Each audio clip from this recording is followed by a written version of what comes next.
Good afternoon, members. Sorry, excuse me a sec. Thank you. The chair is actually joining us for the start of the meeting remotely. So if people are happy, we'll invite the chair to start the meeting. Are you on the line, Chair? Thank you, Karen, and apologies, members. I was at the meeting in the Guild Hall there, and those roadworks had burned down. It held me up slightly.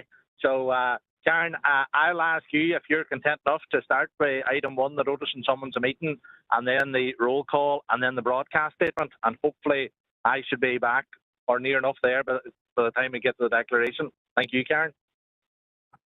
No problem, Chair. So members, to all members of the Environment and Regeneration Committee, you're hereby summoned to attend the monthly meeting of the Environment and Regeneration Committee, which will be hybrid, socially distanced meeting to be conducted remotely via WebEx and also physically in the Chamber Derry Road on Wednesday, the 12th of October at 4 p.m. And I will take the roll call. Alderman Morris Devaney. Here, Karen. Thank you. Alderman Derek Hussey. In the chamber. Thank you.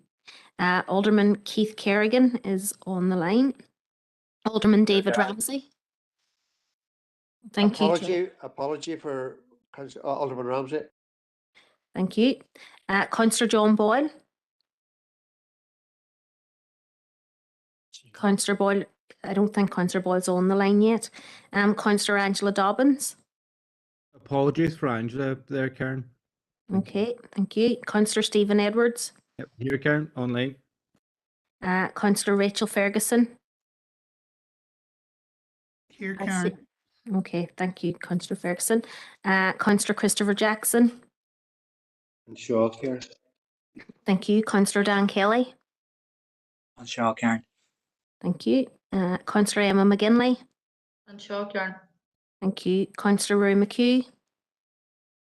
Shaw, Karen. Very dodgy Wi-Fi connection here. Okay. Councillor Maeve O'Neill. Here, Karen. Thank you. And Councillor Martin Riley. Here, Karen. Thank you. Okay. So if we move on then to the broadcast statement, I would like to remind everyone present at this meeting in Strabane Chamber or in attendance remotely that this meeting will be broadcast live to the internet and will be capable of repeated viewing. The broadcast may be terminated or suspended in accordance with our protocol. Due to your attendance at the meeting, you are consenting to be filmed and to the use and storage of the images for broadcasting or training purposes and for the purposes of keeping historical records and making those records available to the public. Members and approved speakers are reminded only to have their mics and cameras on while speaking at the meeting and to use the chat facility to highlight a request to speak. And a copy of the Council's privacy notice may be found on the Council website. Thank you. Okay, and members, I think, Chair, would you like to take us into declaration of members' interest? Yes, members, if anyone has a declaration of interest, they can raise it now or we can record it when we get to the items. And if we don't see anything there, Karen, we'll move on to Chairperson's business. And if there's nothing coming up there, Karen, Karen and members, we would, first of all, I'd like to offer my sympathies as Chair to the people of Creaslough on the tragic accident which occurred and the many families which have been bereaved. And I do know that there are a number of individuals who wish to pass comment on that. The people that contacted me was Alderman Morris Devaney. So, Morris, if you wish to go ahead. Thank you, Chair, for allowing me in. And I suppose when you land, you'll be saying we need the A5 upgraded ASAP when you land. But thank you, Chair, for allowing me in. And just to be associated with your remarks, on behalf of the DUP group and on Council, we would like to send out our sincere sympathy to those who have lost loved ones in the recent tragic explosion in Creaslough. and our thoughts and prayers goes out to those families as they go through a very, very difficult weekend. And look, as we all know, many people across Northern Ireland would sympathise with issues and around explosions. But look, this was one that was a very, very tragic accident, and our sympathy goes out to them.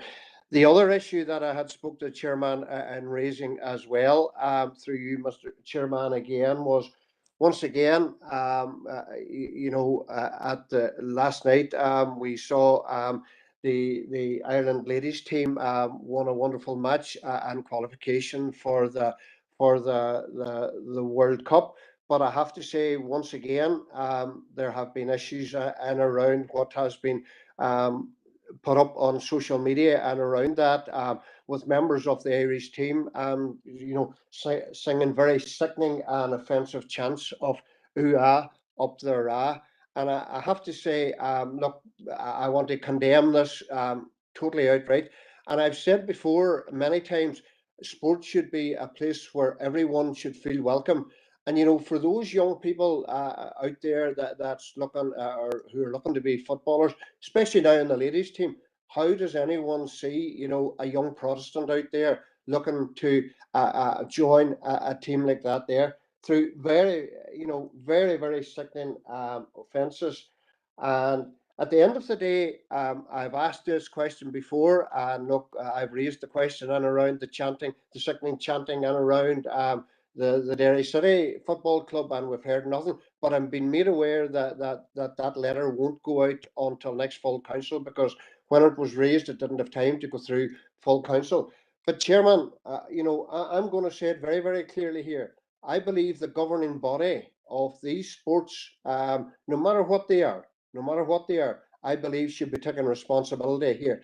And I do believe, and I do hear of football clubs and other clubs, if there are antisocial behaviour going on within club grounds, those people are banned. They're banned. Some of them banned for 6 months, 6 games, or a year. Some of them get total life bans, depending on what they have done. And look, I would call very clearly for the governing bodies of these our international teams and even our local teams, that I believe sanctions should be taken, and I believe sanctions should be taken against these lady footballers who took part in this offensive chanting. And look, there are other sanctions.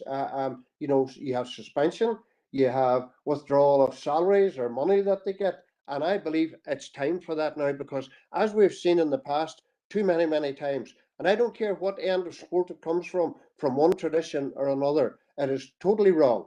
And it has to be called out.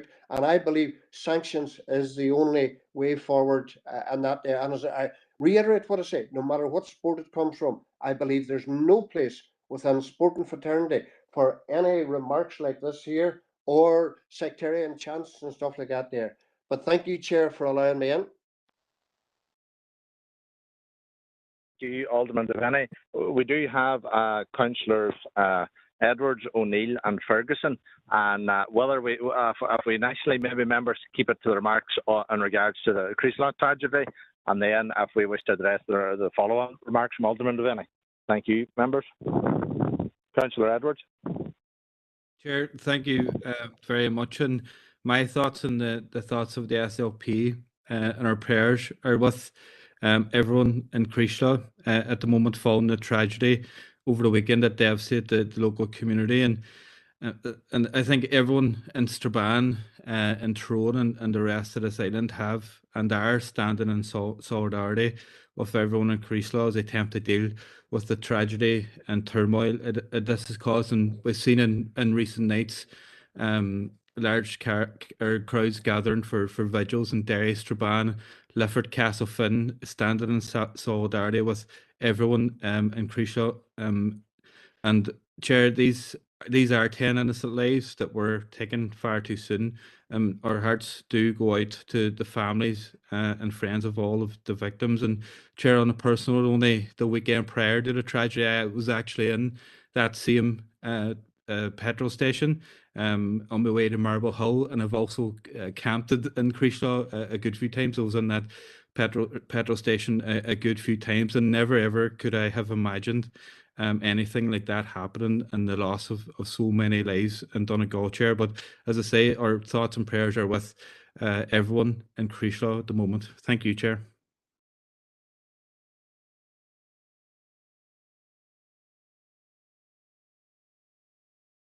Chair, would you like to bring in Councillor O'Neill? Yes, Karen.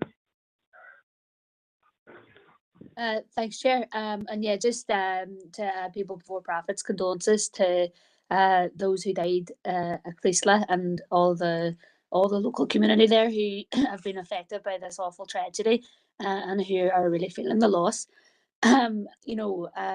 It's a small and tight community, and I think it was just such a tragic accident, and it really has impacted, I think, everyone in Donegal and us in Derry as their close neighbours to ourselves. I attended the vigil on Monday night that the mayor called, and I thought it was very good to join with others to show our support and solidarity. And this is just the beginning for the community of Creeslough. The outpouring of support, I think, has been excellent, and I think we need to continue to lend our support as time goes on, because there'll be a lot of healing to be done. And Chair, I'm happy to be brought in after just about the Irish women's football team. If you'd asked for that to be done after, so just bring me in then, okay? Thank you. Okay, thank you, Councillor O'Neill. Councillor Ferguson. Thank you, Chair, and thank you to Alderman Devaney for raising this and yourself. I would like to have my condolences and the Alliance Party's condolences noted as well for the families of Creeslough. And I just cannot fathom what the families and the communities are going through. It's such a tragedy and an accident, and one that nobody can understand what those families are now going through. So, Chair, my heart goes out to them. 10 people have lost their lives, and you can see now the community is really grieving for them. It's unimaginable, Chair. And Chair, I'd like to become brought in to after for comments on the Irish women's football, if you don't mind. I don't want to overshadow this really important message to those families and friends and the community of Creeslough, and making sure that they know we as a council are fully behind them and support them in anything they need. Thank you. Thank you, Councillor Ferguson. I'll bring in Alderman Hussey now, and then Councillor Jackson after. Thank you, Chair. It's hard to believe that last Thursday we were celebrating with a son of the city and granting him freedom of the city, whilst not too far away, a tragedy occurred that impacted on the lives of so many people, 10 who have passed, and all of the impact that will have on their families, on their friends, on their school children, school pals, that entire community. It's very, very hard to take that all on board. On behalf of the Ulster Unionist Party, I extend our sincerest sympathy and prayers and condolences to all who have been impacted by this. The day before, I, as chair of the Northwest Regional Development Group, was actually in that neck of the woods, but not too far away from Creeslough. And I just don't know how that community will come together again, but they will need help and assistance. And I'm sure that on behalf of our regional development group, whatever assistance can be given to our fellow councillors and elected representatives in Donegal, as they no doubt will put their shoulder to the wheel to help the community and its infrastructure physically re-establish itself. I'm sure that help will not be long and forthcoming to assist them in that. But the trauma that community has experienced will be with them for a long, long time. And we will keep them in our thoughts and prayers as time moves forward. Thank you, Chair. Thank you, Alderman Hussey. Councillor Jackson. Thanks, Chair, and on behalf of Sinn Féin, I want to offer our sincere sympathies to all those that were impacted by the tragedy in Creaslough. It's only right that we as a council offer our condolences to our neighbours and our friends in Creaslough. We've quite often talked about the close connections that our district and our city region have with our neighbours in Donegal, and as the tragedy emerged on Friday, and as Alderman Hussey alluded to, whilst many of us had gathered to celebrate the contribution of Mr. Phil Coulter, we were all shocked and saddened by the events that were unfolding at Creaslough. And as the days emerged, particularly in around the city, there's been many personal connections that people have referred to with the townland of Creaslough and the people of it. And there is a tremendous sense of loss, not only amongst the people of Donegal, but there's a tremendous sense of loss from within our own district as well, that something so tragic could happen on our doorstep.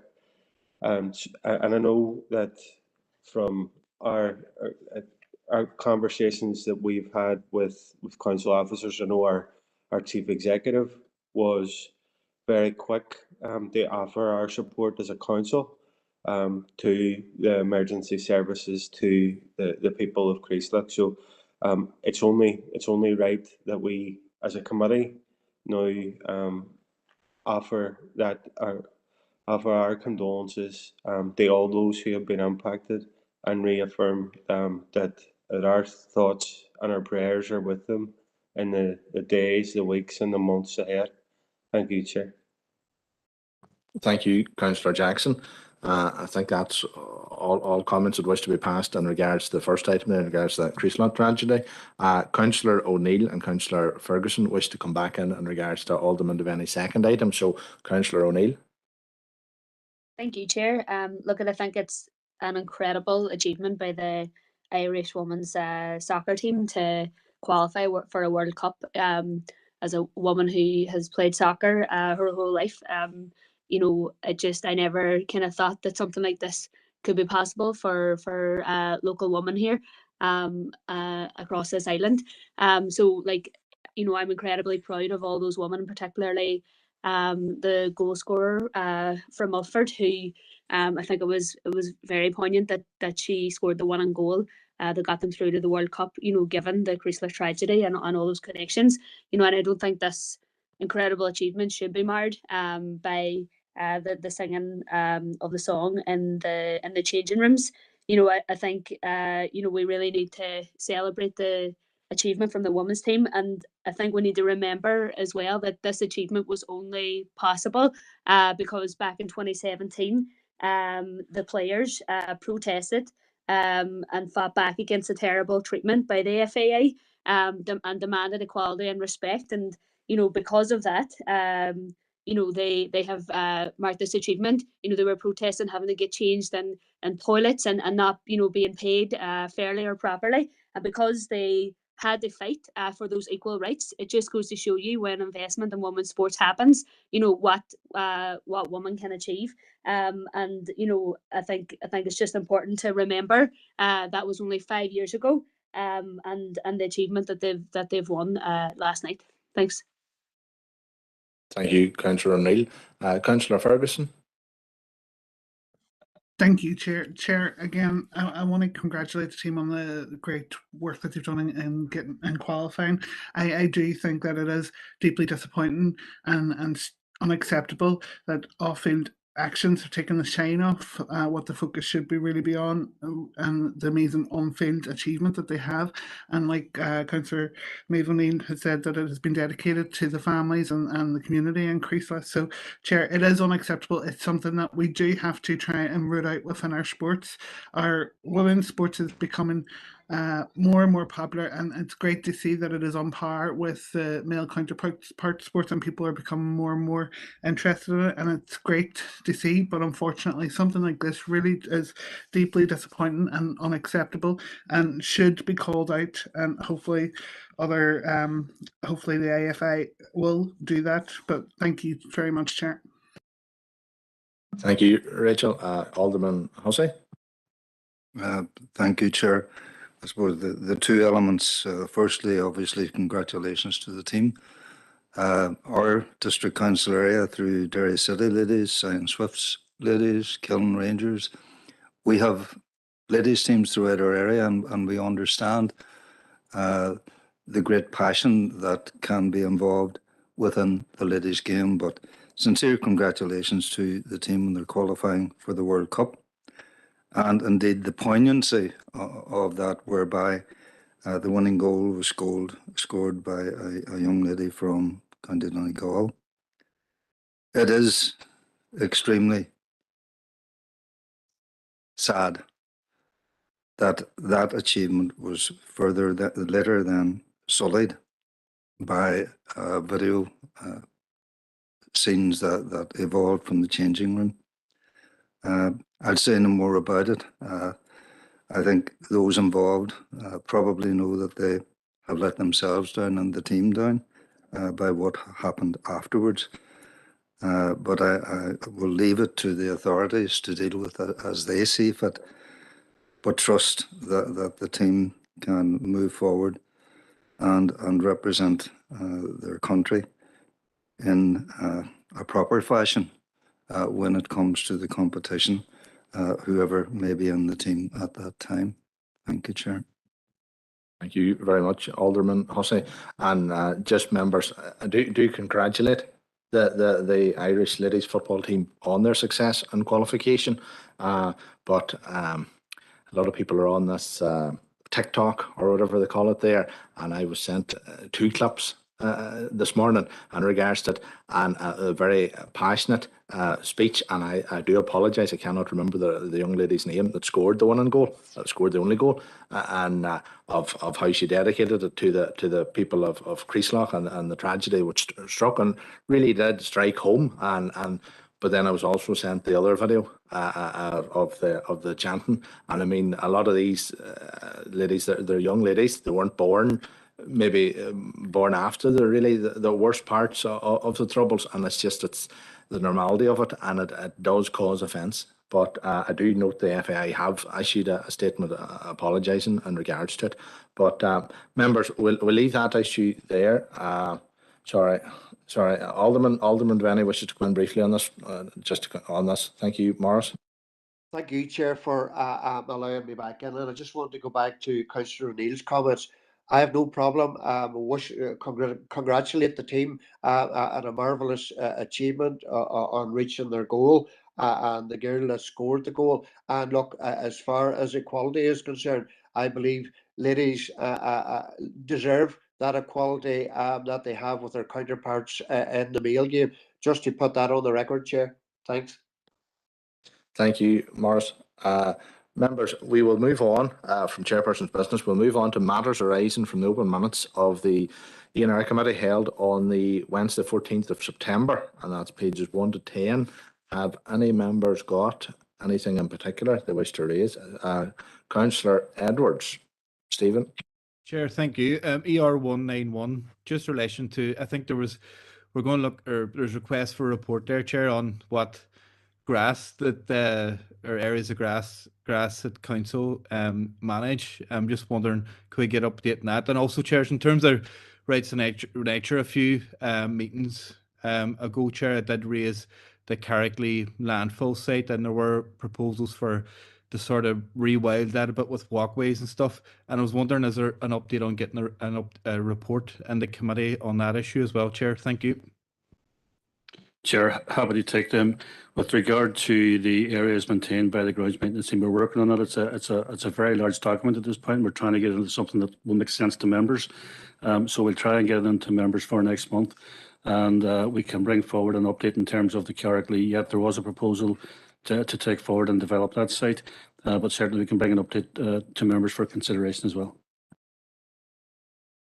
Thank you, Conor. No one else wish to bring anything in under matters arising? In that regard, members, we will move on to item 7. Oh, sorry, Councillor Martin Riley, a point of order. Yeah, thank you, Chair. Point of order just in relation to the agenda before we move on to the items for discussion this month after we dealt with the minutes now for last month. It's my understanding that at full council we had agreed that on the agenda of this committee would be a standing item to deal with updates in relation to the flooding that has happened in our council area. In the same way as this committee has a standing item to deal with updates in relation to the Maboy landfill site. And I'm just conscious that it isn't on the agenda this month, and I'm wondering if officers can give any indication as to why that is and whether it'll appear on the agenda of this committee going forward. Thank you, Chair. Chair, if I maybe take that one, and yes, members, do reassure you that it will be on the agenda. At the minute, what we're doing is working through which of the statutory agencies and contacts, etc., of officers to get the updates in order to provide them to members. That takes a little bit of time to set up and make sure that we have the relevant contacts. It did unfortunately take a little bit of time for Maboy. We got there after a little bit of time. But members, in order to have a meaningful update, will need to be able to get the information from the relevant statutory authorities, which we're in the process of doing. So you can expect to see the report monthly from now on. Thank you, Chair. Chair, can I just briefly come back in? Thank you, Karen, for that update. And I think you'll have an understanding, I'm sure, of the fact that members of the public who have been in touch with myself and Alderman Guy and others, we met with them last week, and they themselves are frustrated at the fact that it is very slow to hear back from some of the statutory agencies, and that's why that having this as a standing item on our council agenda is so important, so that we as elected representatives can track the work that's been done on their behalf. So I appreciate the update, Chair. Thank you, Karen. Thank you, Councillor Early, and thank you, Karen. Members, we'll move on then, if we're content now, to item 7, request for installation of bilingual signage, and that is Conor to take us through it. Thanks, Chair. This is to advise members and seek their recommendations with regard to the outcome of a recent application to provide bilingual signage at Glenavish Hill, Strabane and Stanley's Walk, Derry. Applications have been received by Council in respect of bilingual signage at the locations as given previously. And in line with the Council policy, a plebiscite in each of the streets was undertaken, with the results as outlined in the report. In line with the procedure, a positive support of above 67% is required in order to provide signage. In this instance, that was received for Stanley's Walk, but it wasn't the case for Glenavish Hill, Strabane. On that basis, then the recommendation in front of members is to approve the erection of bilingual signage at Stanley's Walk and Derry, and not to approve the application in terms of Glenavish Hill, Strabane. Councillor McGinley, Emma. Good Chair. I'll be very brief. I just wanted to come on and propose the recommendation that's within the report. I like seeing these items come forward. I've referenced it in previous meetings of the committee that I think it's important that we're promoting the Irish language where it's acceptable to the residents in different streets. So I'm glad to see it come forward, and as I say, just happy to propose it. Thank you. Thank you, Councillor McGinley. Have we a seconder? Happy to second. Sorry, Councillor O'Neill. I'm taking that as Councillor O'Neill seconding that. Yeah, happy to second. I think it was me and Councillor Ferguson at the same time there, but thank you, Maeve. Members, no other comments, so therefore we'll deem that as passed. Members, we'll move on to item 8 and a request for development name. Or sorry, just before we move on to that, we have a meeting. Sorry? A workshop, yeah. No, that's it. That's now coming up, start in November, isn't it? Yeah. No, that's grand. That's grand. Sorry. Item 8, members, request for development name, Melmount Road, Strabane, and that is Connor taking us through it.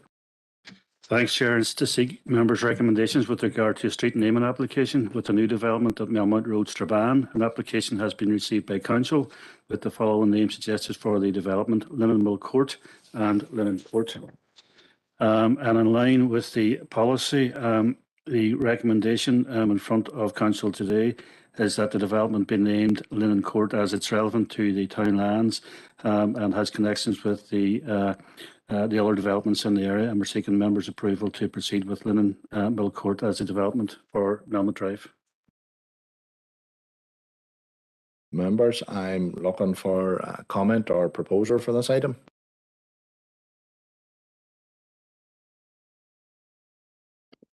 Happy to propose, Chair Rachel. Thank you, Councillor Ferguson. Have I a seconder? I'll second that, Chair.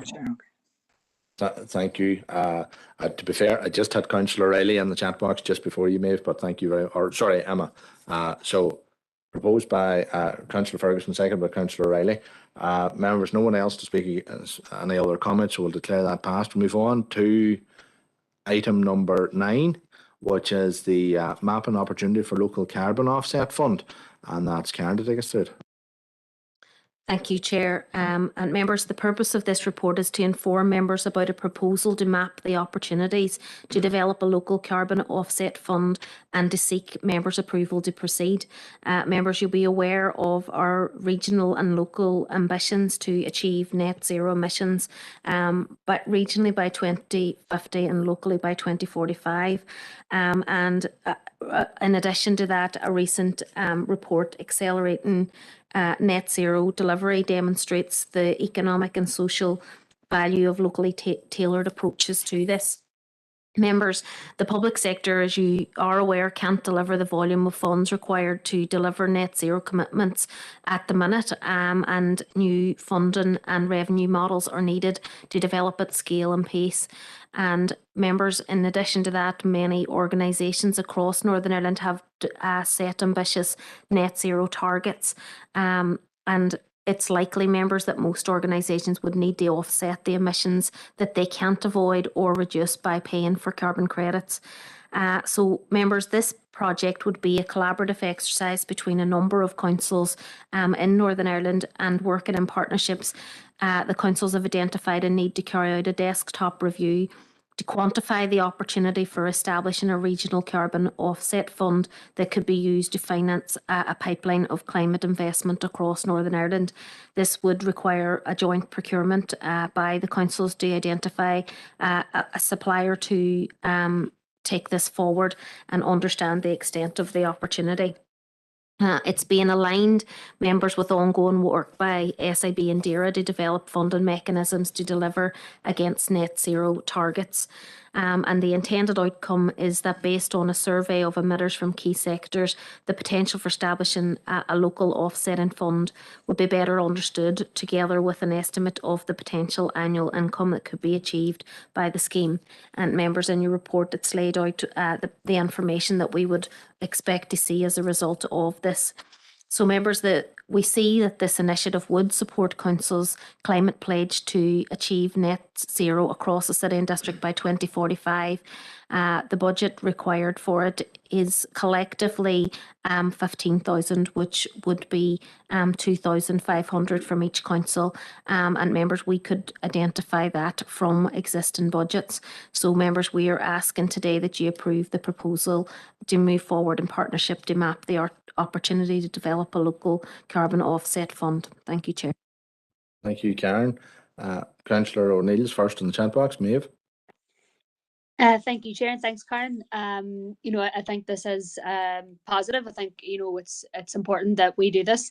Local councils, have a responsibility, and I think there's lots that can be done, and I think it's good that we're working alongside other councils to share that load in terms of the research into this.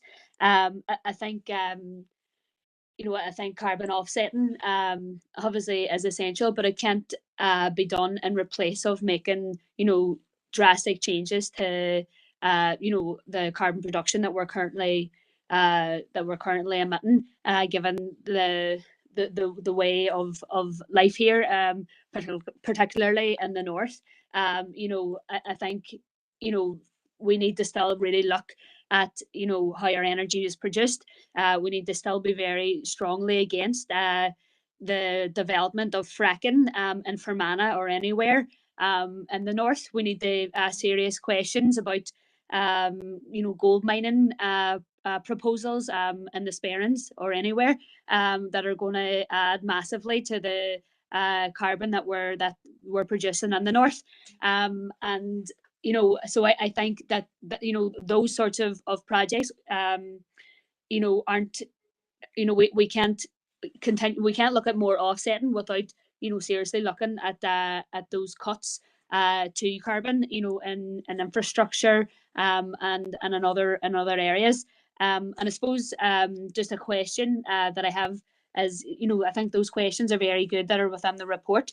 And like one of them is, who are the largest emitters? And I'm wondering, like, have we done that for our council area specifically? I know that that might need to be broken down between public bodies and private bodies.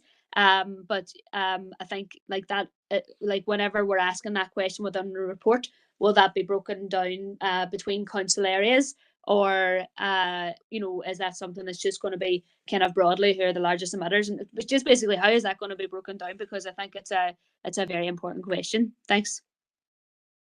Yeah, and through you, Chair, certainly that's something that we can explore as part of the research. And again, certainly it would be very useful information. And I imagine that it, depending on whether or not we need to anonymise it, we should be able to reflect it regionally. So I will take that up with the team and ensure that that's fed back, Chair. Thank you. Content, Councillor O'Neill?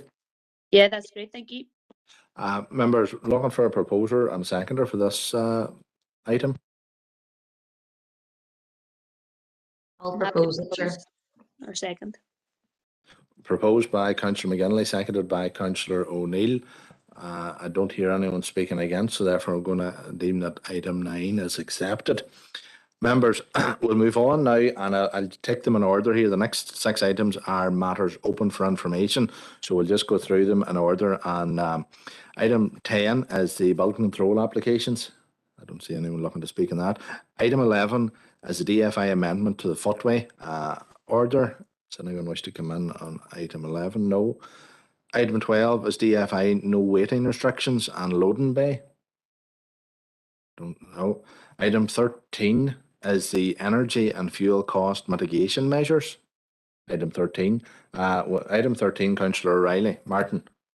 Yeah, thanks, Chair, and appreciate this is for information, but it strikes me that it is a significant piece of information in relation to next year's rates process. If you look at the impact that it'll have on the rate peer, and obviously we're not the only council that will be facing these types of pressures. So I'm wondering if officers have any additional information in relation to how other councils are handling the additional prices of oil, of energy, etc. And in terms of trying to address that, the council does have the rate support grant that's paid to us by the Department for Communities and through the Assembly. So I'm just wondering, the report today is for information. I appreciate that, but I do think that we need to interrogate it and look and see where there are opportunities to either work together with other local councils to mitigate the impact and to look towards the Assembly for financial assistance in dealing with what is obviously an unforeseen huge expense to the local ratepayer. Thanks, Chair.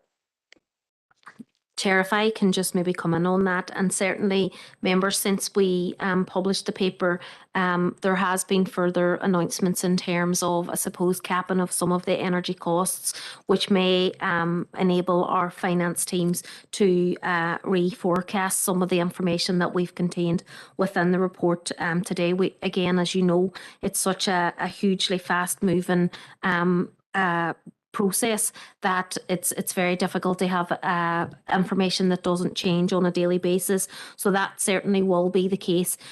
We have worked very closely with other councils, as you will be aware, members, over the years. We worked closely with councils and in order to try and collectively negotiate and buy energy, which helps us to enable to get the best possible price. Again, in the current climate, that is again very difficult in terms of, I suppose, lobbying for central government support and assistance. Certainly that's something that our lead finance officer, Alfie Dallas, is doing very, very vocally, along with his colleagues across Northern Ireland and all the councils. And certainly, members, you know, really from our perspective within the team, we're doing everything we can to see how we can reduce the impact, and indeed, in addition to that, work with councils and indeed lobby for support from central government to minimise any burden on the ratepayer as we move forward into a very difficult time. So I hope that helps, Chair. And again, we will continue to bring updates to members when we can over the coming months. Thank you. Thank you, Karen. We'll move on to Councillor Ferguson. Rachel? Thank you, Chair. And it's just a quick question. I went through the report, and I know it's an extremely worrying time for everybody, and Council isn't, you know, excluded from that, and it's something that we're currently working through with each directorate, and I know we have one with ENR next week, so I'll keep a lot of my comments till then so that we could work through some ideas, because I know our council will try and find ways in which we could stop it. But I just wanted to check, within the report it does say that we're looking at fuel and energy at the moment, short term, medium term, long term, just to kind of mitigate the costs whilst we change over to a greener kind of aspect of usage, basically. I'm wondering if I could just ask if council officers have an indication of what time frame we're looking at whenever trying to change over our fleets to green, or trying to put more green energy and non-carbon based energy within our council. Just very quickly, if you don't mind, Chair. Yep, Chair, happy to take that. Chair, that process has begun at the moment, and in terms of, particularly for the smaller vehicles, our minivans and so on, we'll look at replacing those with electric or hybrid as we move forward. Now, part of that challenge will be the infrastructure in terms of our depots and so on, that we'll have to update and amend that to support those types of vehicles and ensure that our staff are trained in servicing and maintaining those vehicles. So it is a huge challenge. But there is a date in the calendar, if you want, by 2032. That's the last date that either petrol-only or diesel-only vehicles will go onto the market. And from that point on, it will be hybrid, electric, or potentially hydrogen vehicles. So we're working towards those dates. As I said in previous reports, a lot of our kit, so our RCVs, sweepers, are specialist type vehicles, and it's only now that the industry has started to look at alternative fuel sources and designing from new. There have been a couple of vehicles that have been retrofitted, but the industry is now rising to that challenge and bringing forward vehicles that are 100% electric, 100% hybrid and so on, as opposed to retrofits to existing vehicles. So that process has begun, but it will roll out over the coming years. And I say there are many challenges, but it's something that the team are looking at collectively at the moment. Sorry, Chair, if I can just add, in terms of our buildings, we have had a number of, I suppose, green energy type projects, both in existing buildings and indeed over the last few years in new buildings that we have been opening and developing, and we will continue with that again.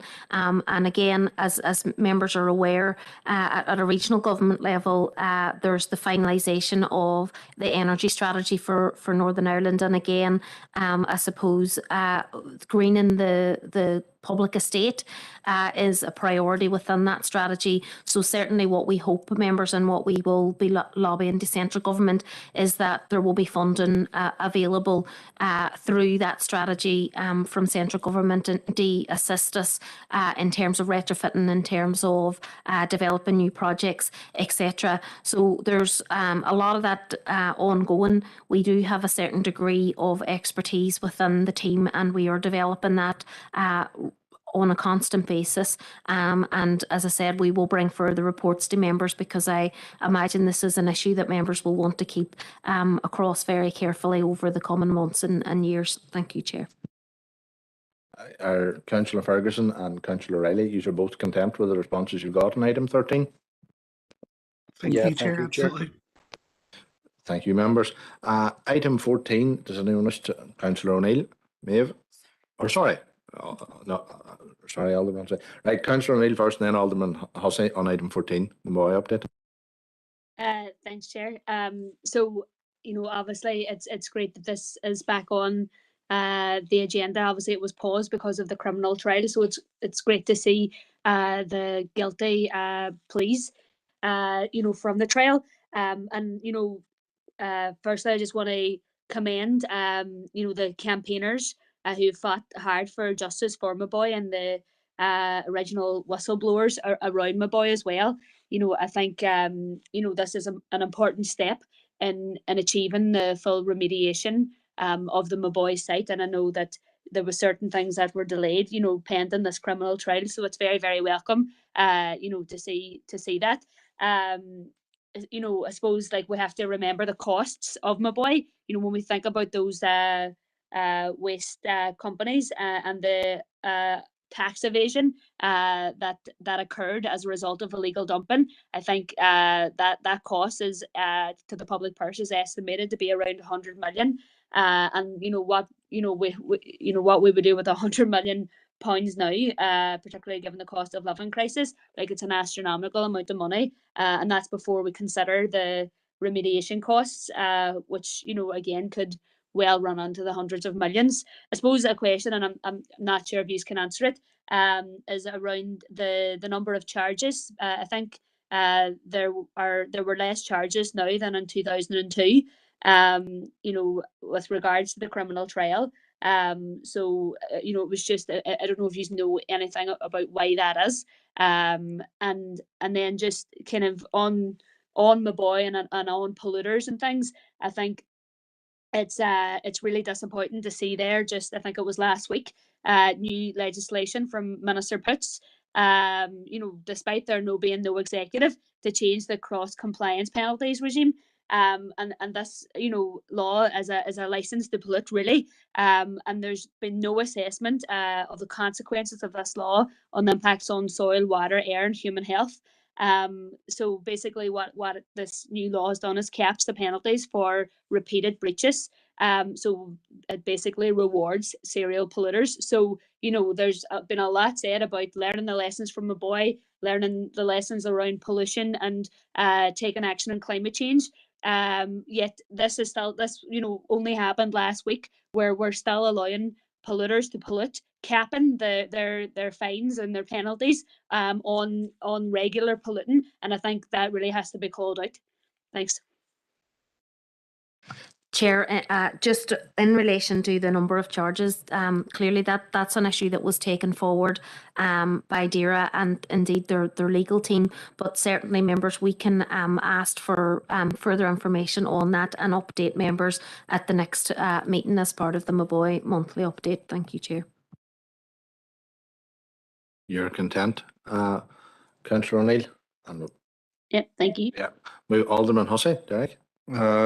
Thank you, Chair, and thank you for that brief follow-up there, Karen. Clearly, the legal case is proceeding, I presume, to its conclusion, because we haven't got the actual conclusion yet. We have the admission of guilt, but we haven't got the court's ruling on that. So we need to be aware of that. And I certainly agree with Councillor O'Neill. The polluter should pay and should pay appropriately, not just what a limit being put upon it, but we are where we are, so we await that judgment. I also know that the DAERA Maboy Project Group will meet on the 25th of October. So hopefully they will bring us meeting in Eglinton. Actually, I hope that the DAERA will be bringing us further information. But in the report, I note 3.3 that there has been correspondence with the consultant with regard to their proposals for Maboy landfill, and within the project, the DAERA project group, there have been different considerations being looked at, and indeed a site visit done to another site. Unfortunately, I wasn't able to be on it. But there is this offer of a presentation on proposals that PCI Consulting have. I would propose that we accept that invitation. We offer that invitation to them to come along and present to the committee. I understand that they may have presented before to a small number of councillors, but given that this matter is now coming to legally to a conclusion, I think it would be appropriate if this particular consultancy presented to the committee. So I would propose so. Thank you, Chair. Alderman Devaney has seconded Alderman Hussey's proposal. Members were content with that. Councillor O'Neill wishes to speak on the proposal first. Maeve? Yeah, I'm not so sure. Like I would agree with the proposal. I suppose like this is one consultancy firm.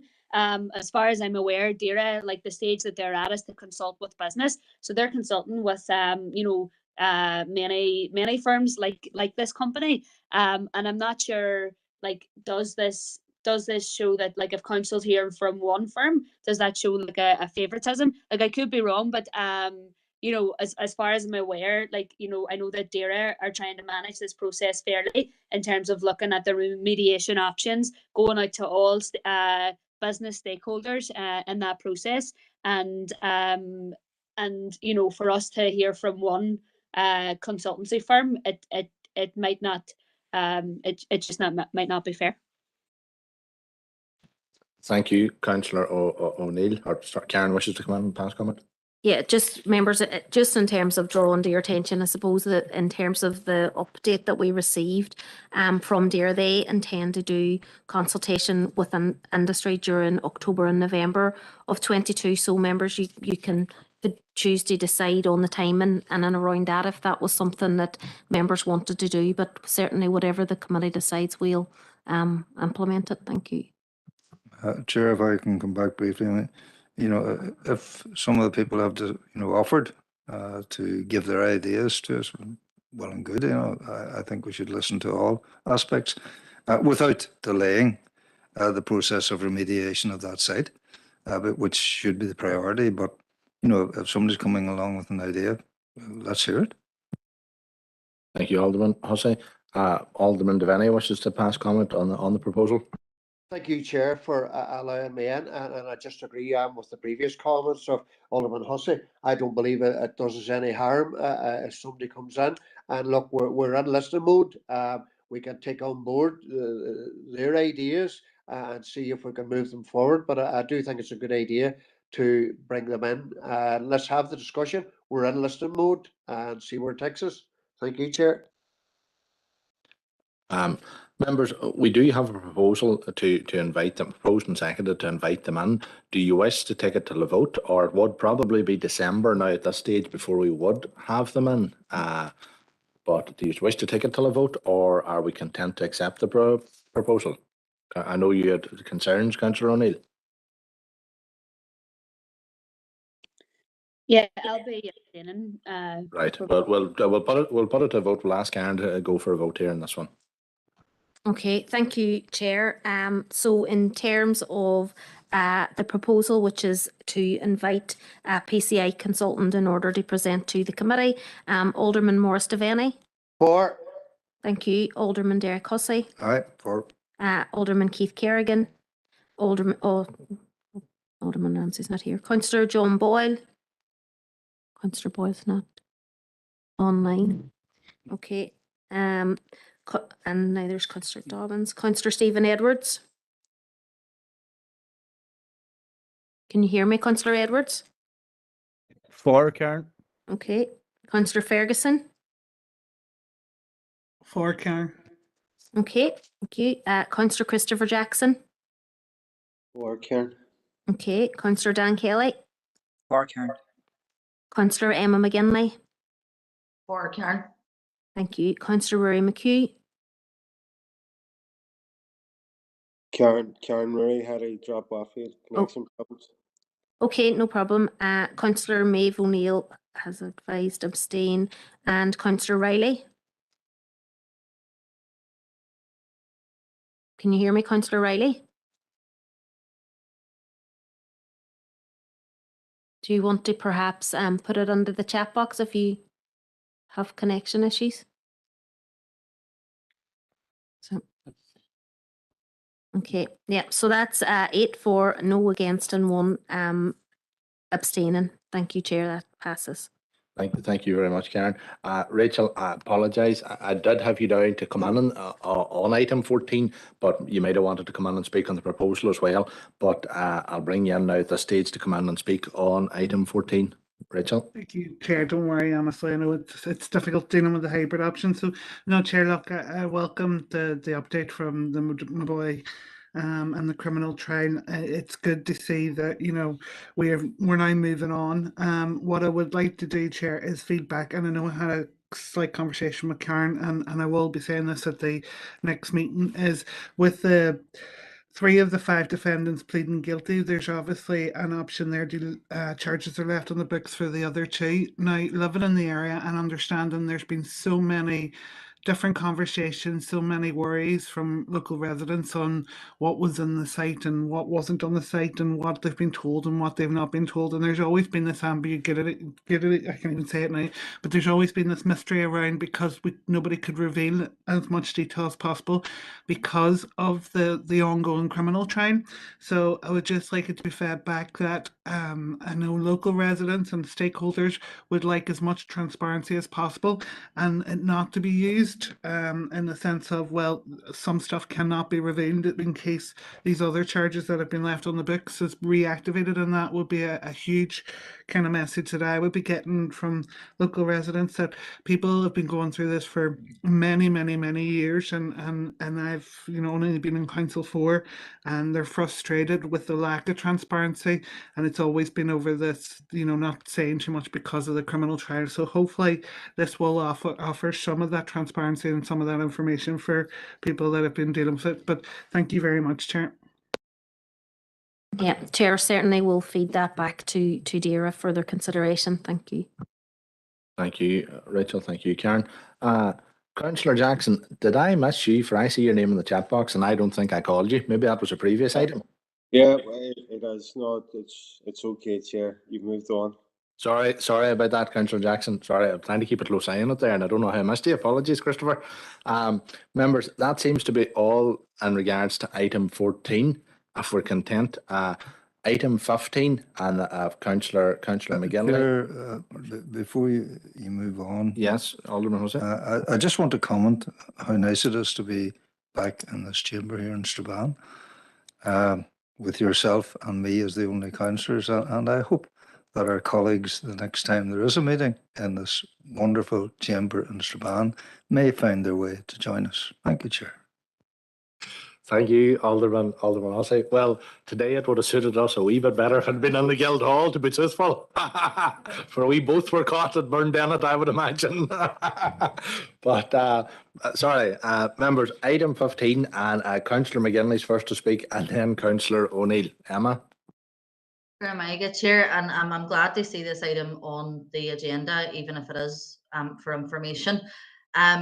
I know it's going to be going to consultation to extend the provision, I suppose is one way to put it, in terms of the one-way system at Ferricky Street. Could I ask that it's fed back that residents of London Street, Pump Street and down in towards the Fountain are included within that consultation?